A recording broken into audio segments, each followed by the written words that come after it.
think about the impact on small business and hiring. In the first 90 days, we've already had a tremendous impact, which includes 99% of all manufacturers. Hey entrepreneurs, welcome back to the Domino Effect, where we talk about everything business, entrepreneurship, insurance, and financial literacy. And you are in the right place if you are starting a business, you have a business, if you're looking for strategies to help you increase your approvals, get better rates, get better terms, or even if you're just confused on how to get started, you've been to the bank, they're declining you, they won't tell you what to do next. That is a common frustration. So that is you, then you're in the right place, because on this channel, we provide all sorts of free courses, free training, free education. All I ask is that you guys do me a huge favor, watch this video till the end, and if it's helpful, then share as well so that we can continue to help more businesses grow in 2025. Now, today we're talking about real challenges, real experiences that a lot of business owners face. If you've been feeling the ripple effects of tariffs and of inflation, then you know exactly what I'm talking about. And if you're trying to figure out your next round of funding, then you're certainly in the right place. So today we're breaking down a little bit of what has business owners talking. And if you haven't seen it or you don't know a whole lot about it, don't worry, we're breaking it all down today and what it really means for your business at ground level. Let's get into it. So this video today dives into a little bit on tariffs and how those tariffs are affecting businesses across the board. U.S. businesses in manufacturing, agriculture, and those industries that are really import heavy. But let's keep it real, you guys. I know a lot of people are against big corporate America, but when big businesses feel that chokehold, small businesses feel it even more. So if we're talking about supply chain delay, check.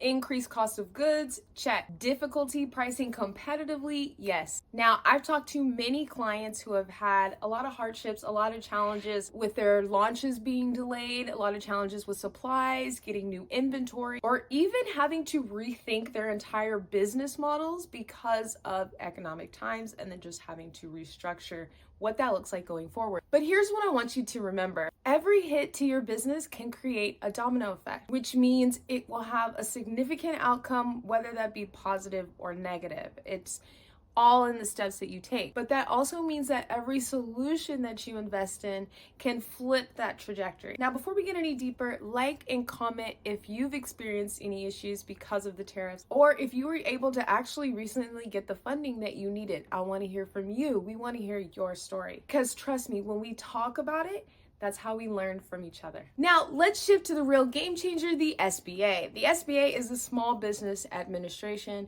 and they disperse loans through the SBA 504 program, the SBA 7A program, the SBA Express program, through the government, okay? These loans are backed by the government, but they're not loans issued through the government. They partner with other banks and other financial institutions to be able to guarantee the loans so that people who otherwise wouldn't qualify are able to get access to that capital. Now, the Small Business Administration is known for helping underrepresented groups, so specifically women, veterans, minorities, those type of groups. But let's take a look at what they're saying. We give about 1,200 loans a week. Wow. That means think about the impact on small business and hiring. We've seen that powerful trend of hiring in the jobs report. So we've restored those standards, those underwriting standards, like any bank would. I come from the private sector. This would never be allowed to happen, to lower the underwriting standards. We've restored them. Frankly, our lender partners are very happy. Now, Kelly Loeffler is the new head of the SBA, and she's talking about how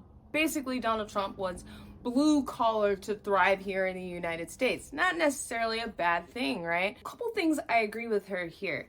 SBA is a great program. It is. If you can qualify for an SBA loan, fucking go out there and get one, right? They've got great repayment terms. Like I said, they work with a lot of groups that otherwise wouldn't be able to get funded. However, getting an SBA loan is extremely difficult. And I feel like she's glossing over that right now. I feel like there's a lot of excitement, which is great, over these large manufacturing companies that she's visiting. A couple of things I don't think she's touching on when she's saying we're visiting these large manufacturing companies. I think when she means large manufacturing companies, we're talking about like very large, million-dollar manufacturing companies. Great thing about this, that if you're paying attention to it, is they're seeing a lot of opportunity in manufacturing, trucking, hospitality, agriculture, technology. If you're in any of these industries, it sounds like it would be a good time to apply. That means think about the impact on small business and hiring. We've seen that powerful trend of hiring in the jobs report. So we've restored those standards, those underwriting standards, like any bank would. I come from the private sector. This would never be allowed to happen, to lower the underwriting standards. We've restored them. Frankly, our lender partners are very happy. Yeah. And for the first time in 13 years, the Biden administration drove this program into negative cash flow to the tune of $360 million. We're getting that money back for taxpayers, as well as charging the fees that they'd waived to the tune of $400 million. So in the first 90 days, we've already had a tremendous impact in restoring capital for small businesses, which includes 99% of all manufacturers, Yeah. too. Okay, lots to unpack there. Lots of good news. If you're in manufacturing, you're like, cool, this is really great. Also, a lot of finger pointing at the Biden administration. One thing that they did point out is they're saying that the Biden administration wasted a lot of capital. Guys, ultimately, we can talk about what the Biden administration did. We can talk about what the Trump administration is doing. But one thing that I can tell you from being in this industry, my partners have been in this industry for over 40 years. Yes, regulations change, restrictions change, requirements change as the industry changes, as the market changes. But ultimately, what you need to remember is there is a massive pool of private capital out there that wants to lend to you. They are not sitting over there hoarding it up, okay? They want to lend to you. Now, here's the biggest issue that we're not talking about here that I feel like they gloss over a lot. Yes, they are able to lend to those businesses that qualify, but most businesses don't qualify, and that's the problem. Most don't qualify, they don't know why, they can't figure out why, and there's nobody at the SBA to really redirect them on what to do. So I think it's tremendous that they are issuing 1,200 loans a week or a month or whatever she said. But the reality is there's a ton more that are getting overlooked. And that's what we need to talk about. The strategy of how to actually qualify for an SBA loan rather than pointing the fingers. Because what I can tell you from our lenders who we meet with regularly, weekly, we are constantly talking with our lenders, staying up to date on what their updates are so that we can share real-time information with our clients. One thing that I can tell you is a lot of them obviously have tightened up. They've become more restrictive because there was a lot of fraud. Like, real talk, there was a lot of fraud that was committed. And this is not being political. This is from a neutral stance of what is being discussed. There was a lot of fraud that happened. There was a lot of fraud that happened with under NAICS codes, like consulting, marketing, consulting services, things like that. The PPP fraud, EIDL, which is economic disaster loans, economic impact disaster loans. There was so much fraud there, guys. So we can't, unfortunately, gloss over that. And due to that, lenders have to protect themselves. They have to protect themselves and make sure that they're going to be able to recoup the funds that they're going to give out. That means they're going to tighten up and be more, they're going to scrutinize a little bit more of who they're willing to lend to.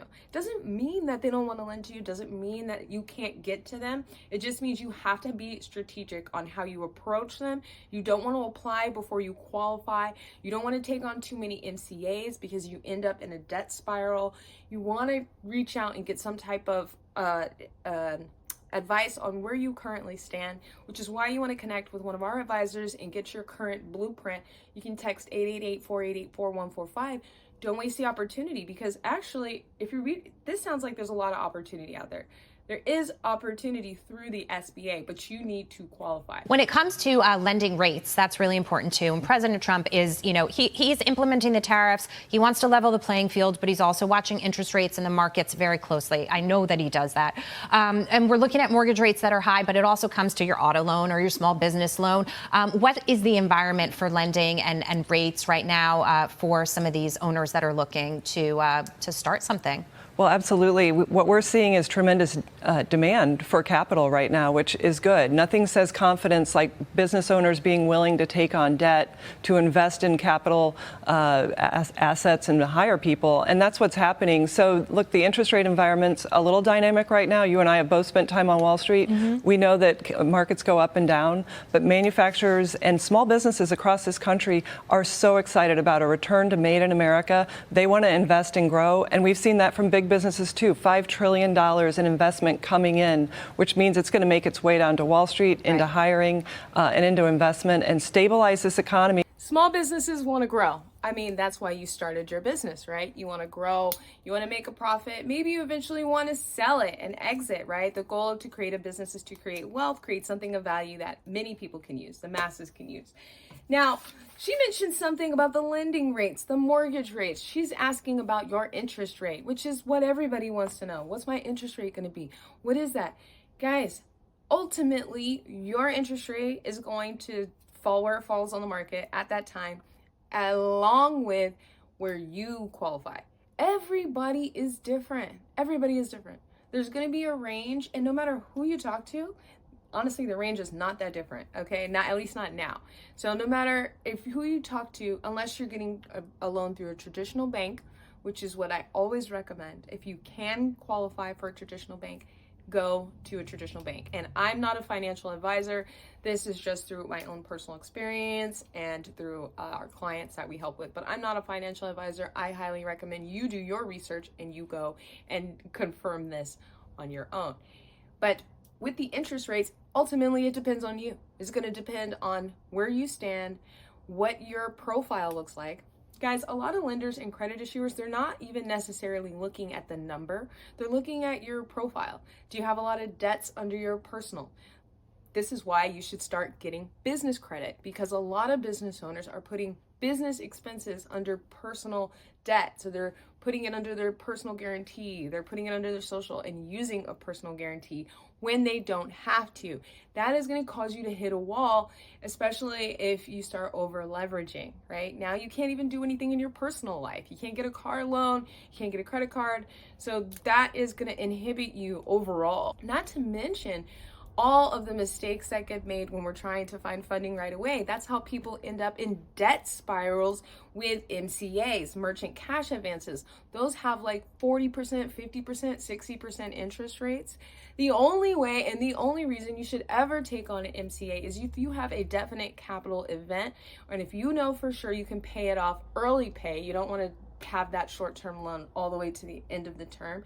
You want to have an early pay because sometimes they offer you early pay discounts. That's what you want to do, okay? You never want to keep an MCA longer than 6 months. Never, okay? It just does, you should not do that. And so these are the things that will affect your interest rate. Now, she also mentions mortgage rates. Now, we're talking about business funding, but your mortgage is a huge part of your life, where you live, where you rest, where your kids are, you know, where you and your husband sleep.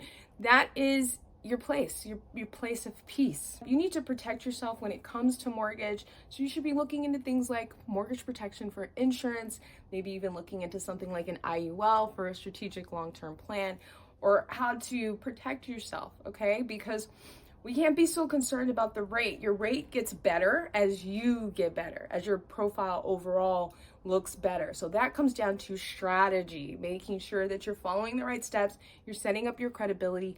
Make sure you download that free guide that I have at the end of the video, because that is how you start establishing your credibility, your business credit.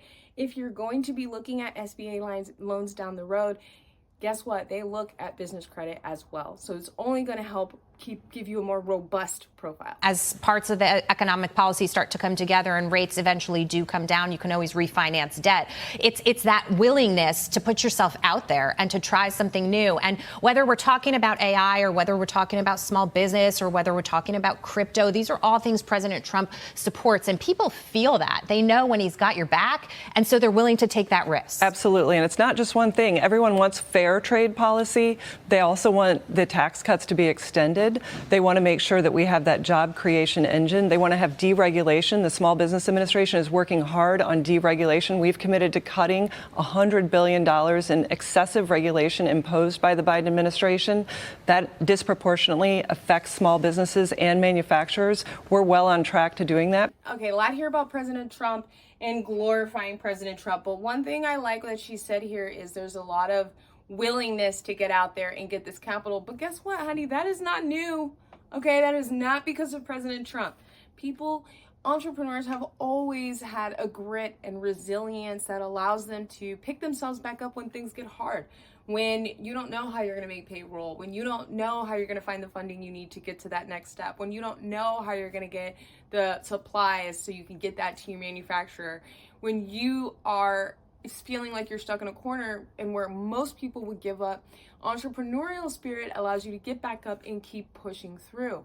The problem here that they gloss over is that willingness and that love and that spirit and that dream can be easily killed with rejection after rejection, with not knowing how to get yourself out of the hole that you got yourself in.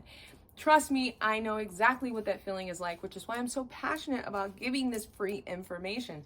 So yes, entrepreneurs have a willingness, but it's not because of President Trump. It's not because of President Biden. It is because small businesses are the backbone of this economy, honey, and we will continue to grow. The issue that we need is the steps and the strategies to get there, and that's exactly why this channel exists.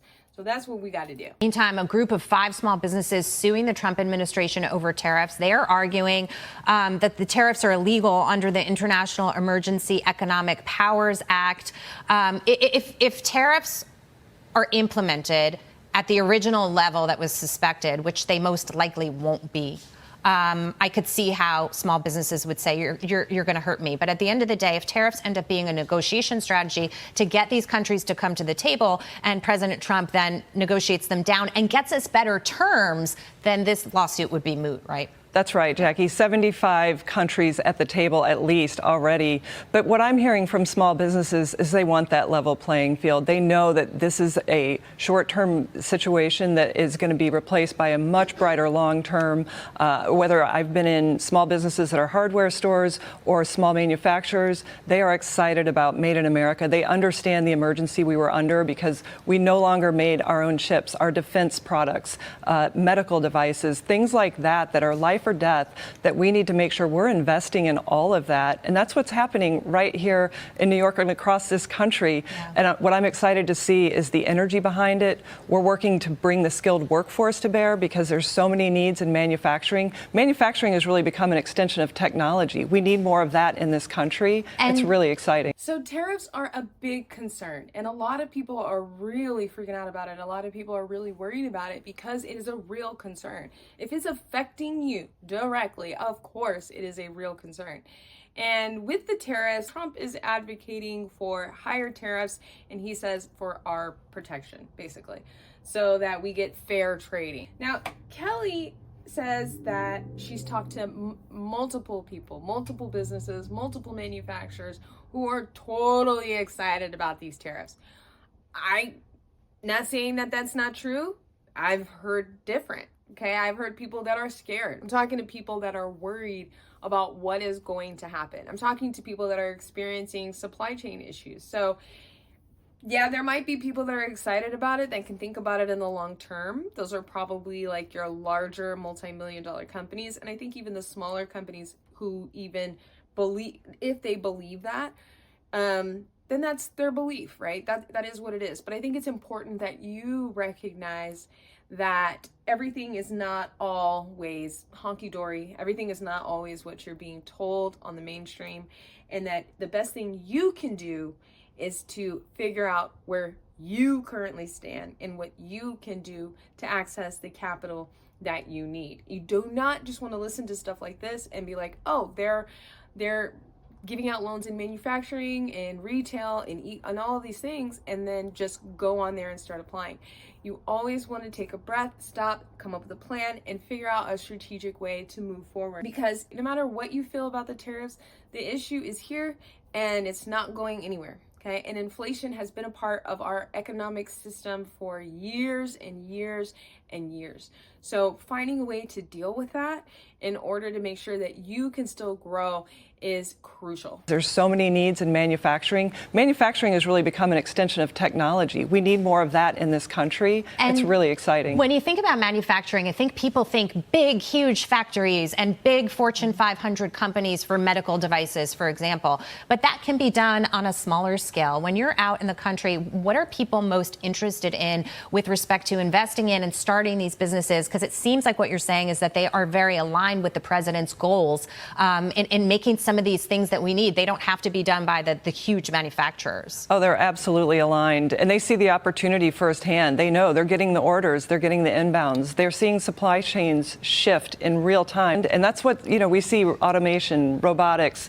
We should be able to make our own drones, our own chips, and not just stop at chips, but be able to have the post-production manufacturing after we produce the chip. What do you put the chip in? We build cars, phones, other electronics that we should be able to build here and not ship those chips overseas to have the production finished. Now that's exciting. Robotics, engineering, technology. For agriculture, for a lot of the clients that have worked in agriculture, that's a huge, huge shift. Huge opportunity, right? So that's actually a little exciting. I think for a lot of American-made companies, she points out that, we'll be able to put GPSs rather than shipping them overseas, contributing more to our own economy, creating more jobs, more expansion, which overall will increase the betterment of the American family, the American middle class, right? This is their theory. So what do I say to that? Well, I say seize opportunity. In times of distress and chaos, there is always opportunity. So look into finding out how to get in where you fit in, right? So that means how to figure out how you can best qualify for the SBA. So if they're talking about how right now they are interested in these industries, they're funding these industries, they are making it more accessible, according to Kelly, for these industries, then you need to right now get your current funding blueprint and figure out, okay, where am I? Does my credit score qualify? Is my business plan up to date? Do I have my financials in order? Meaning, which we're going to dive into in the next step.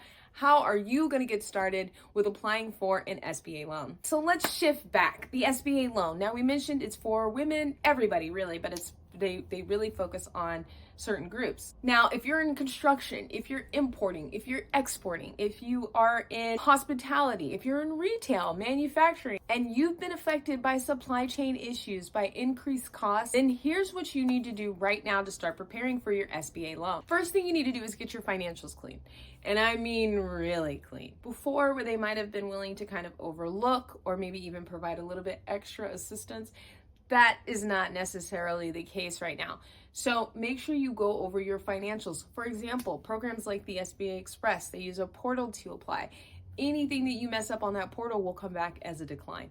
So make sure that you have your financials up to date, meaning you have your profit and loss, you have your balance sheet, your cash flow statement, your projections. If you are invoicing, if you're working with vendors, that you have your accounts receivables, accounts payables to keep track of this. You can use Excel to keep track of it, and you want to have a summary, a report. Some of you may be like, what are you talking about? Make sure that you go and you check out some of my other videos so that you can figure out what financial statements you need. Get ahead of the game, because going in and applying, knowing you don't have it, they're gonna deny you. Second, you need to know your personal credit score.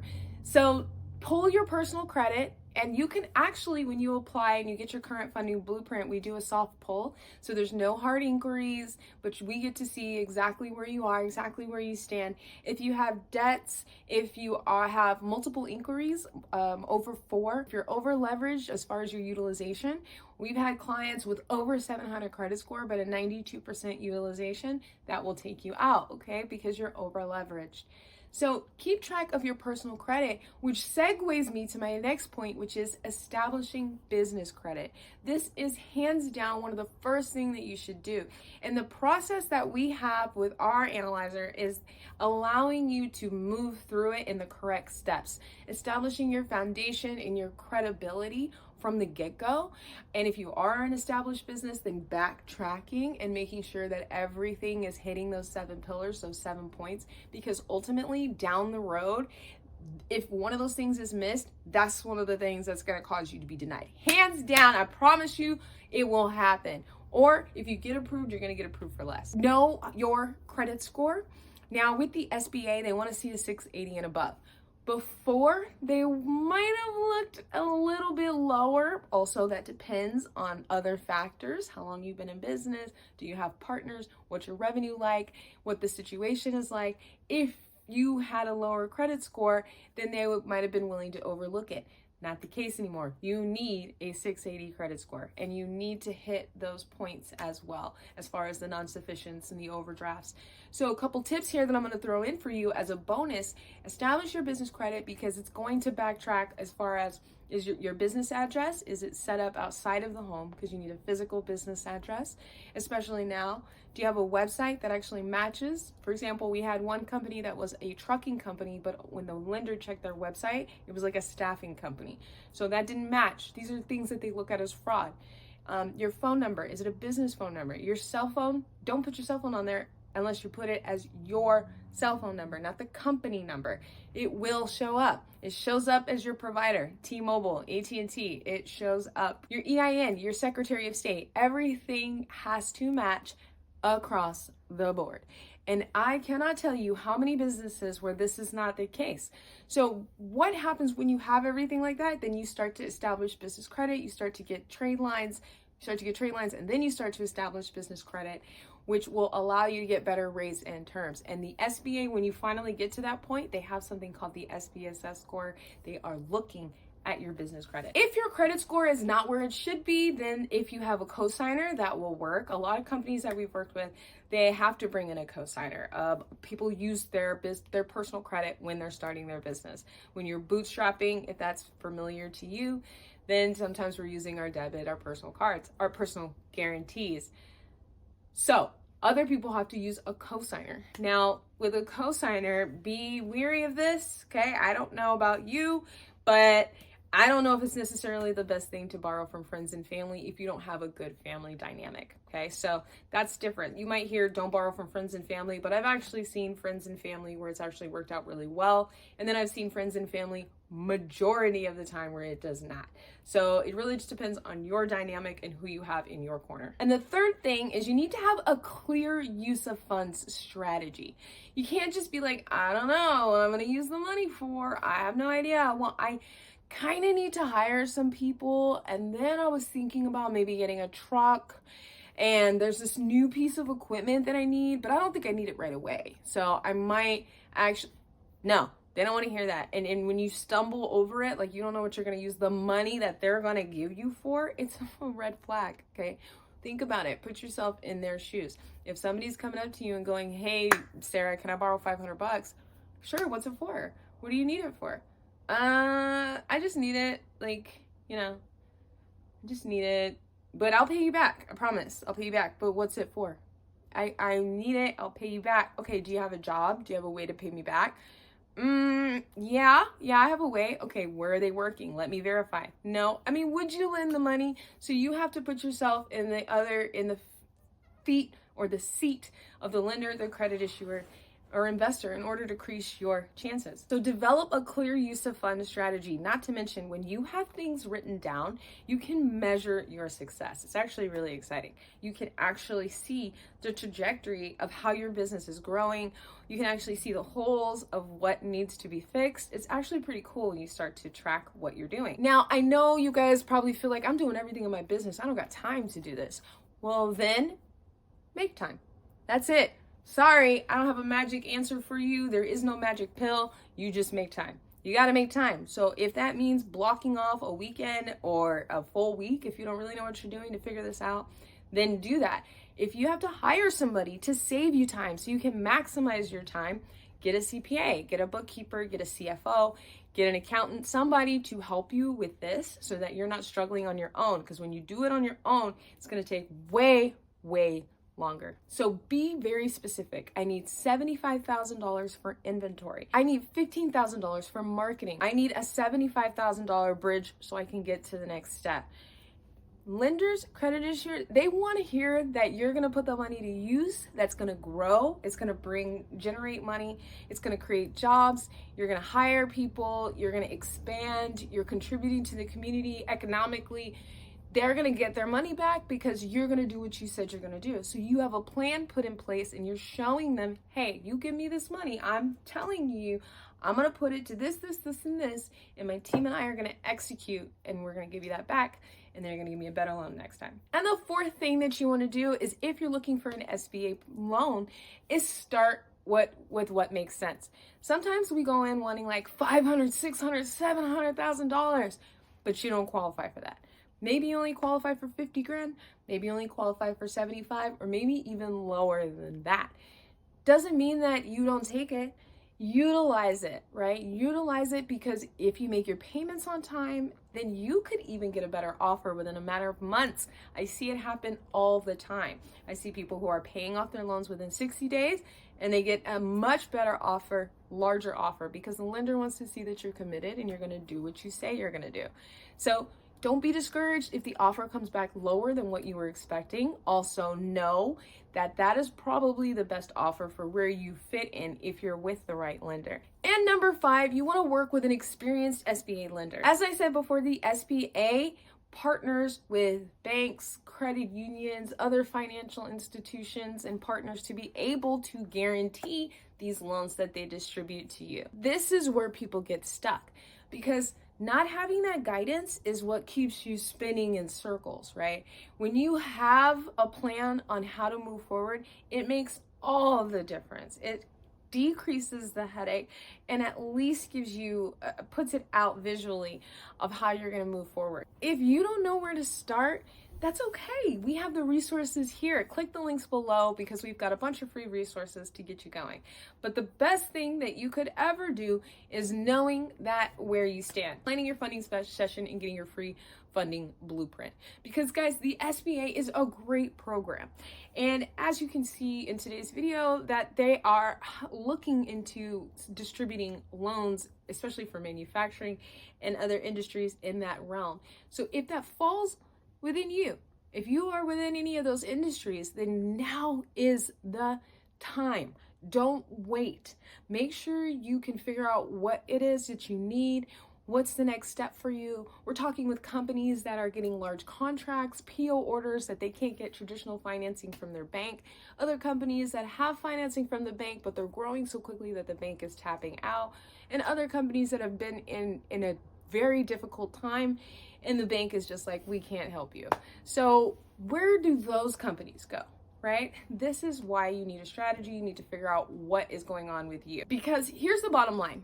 The economy is shifting and tariffs are real. And yes, traditional lending has tightened up, but that does not mean you're stuck. It means you've got to get strategic, you've got to get educated, and you've got to get funded. SBA loans are just one option. There's also grants, there's also revenue-based lending, there's inventory, there's factoring, there's asset-based lending, there's business credit, there's personal loan, private funding networks, there's equity, there's debt and equity. There are all different ways to access capital, but you can't just go out and just apply randomly, because it's like throwing spaghetti at the wall and you'll never hit the right target. You can't just go out there and apply online randomly either. While there are a lot of online lenders and it's easy to just pop online and apply, keep in mind a lot of those lenders will distribute your information outward.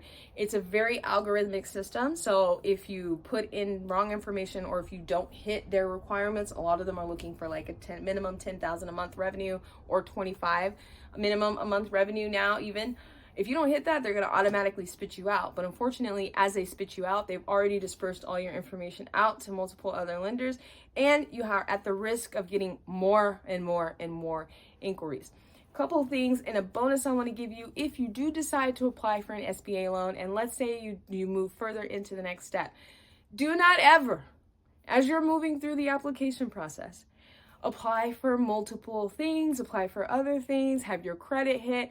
If something hits your credit while you are going through this process, it can mess up everything, guys. If you've been feeling stuck, if you've been feeling frustrated or overwhelmed, I got you. This channel, The Domino Effect, is all about flipping that struggle into strength, one move at a time. So if you like this video and if you learned something today, then make sure you like it and you leave a comment, because like I said, I want to hear from you. Are these tariffs affecting you? Are you worried about the future? Has it stopped you from opening a business? What's going on with your suppliers? Let's talk about it, because that's how we all learn from each other. And now I need you to do 2 things. And the first thing is to grab your free business credit building guide. It is a first step-by-step guide for you to get going, because business credit is something that is going to only propel you to get better rates and terms, and it's only going to help you, especially if you're going to be eventually applying for an SBA loan. And with business credit, you can access it without any credit, any cash flow, and any collateral. So if you don't have any of those three things, which are the three things that lenders are looking for, you're a new business, you've been in business less than 2 years or a year, you don't have any money, you've got bad credit, you don't have a building, which is collateral or receivables or anything like that, business credit is a great way for you to get started. So download that free guide. And the second thing I need you to do is go ahead and schedule your free funding planning session and figure out where you currently stand. You see there's opportunity out there, don't waste any more time. Now make sure that you hit that subscribe button so I can continue to make more free courses and trainings just like this one. See you next time.